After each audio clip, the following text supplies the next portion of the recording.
안녕하세요. 오늘은 해물파전을 한번 만들어 보겠습니다.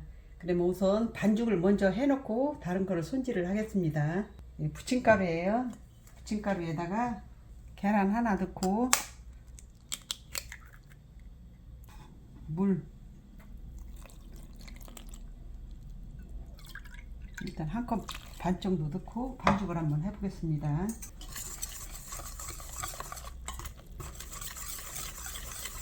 반죽은 조금 묽게, 파전에 밀가루가 많이 들어가면 맛이 없거든요. 조금 묽게 반죽을 해야 되거든요. 이렇게 한번 했을 때 주르륵 한데 조금 됩니다. 여기다 이제 물을 조금 더 넣을게요.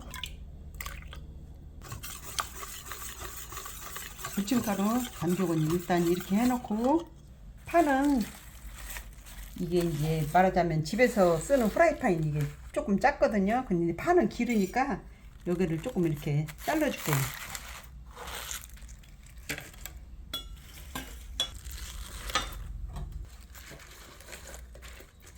파 이렇게 손질해 놓고, 이게 매운 고추예요. 얼려놓은 거라 조금 딱딱하네.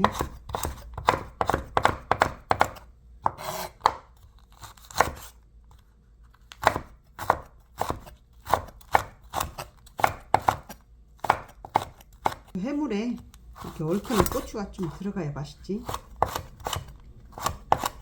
이렇게 고추는 이제 썰어 놓고, 오징어하고 새우하고는 손질해 놓고, 조개는 냉동실에 있는 거는 이제 해동을 해 놨거든요. 그러면은 오징어 손질해서 이렇게 잘라 놨어요. 미리 오징어하고 새우하고 우리 이제 조개를 여기다 다 넣고, 고추 썰어 놓은 거 넣고, 소금 좀 넣고, 후추,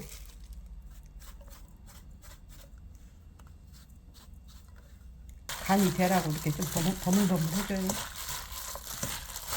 이렇게 하면은 해물 손질도 다 된 거예요. 이제 이렇게 넣고 이제 부치기만 하면 됩니다. 먼저 가스불을 켜고 올리브유 기름 좀 이렇게 넉넉하게 둘러주세요. 불을 중불로 약하게 놓고요.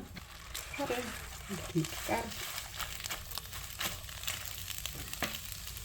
부침가루를 이렇게 반죽한 거를 이렇게 올려주고, 해물도 이렇게 듬뿍 올려줘요.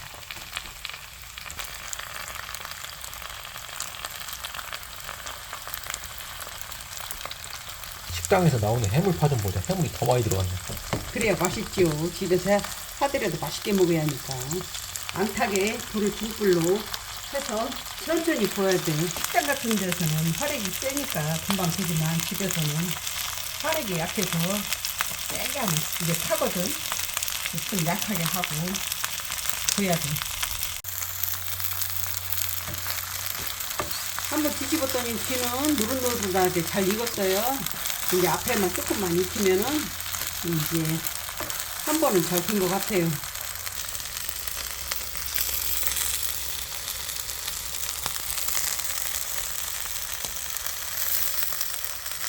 아까는 파를 먼저 넣었는데요. 이번에는 반죽을 먼저 넣고 한번 해보겠습니다.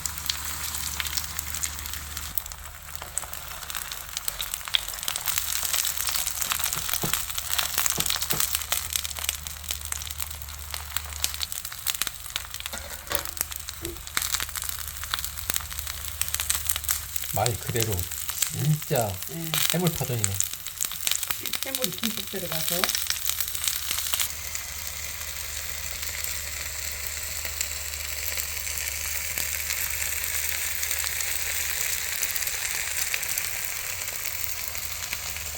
이렇게 맛있는 해물파전이 오늘 완성이 되었습니다.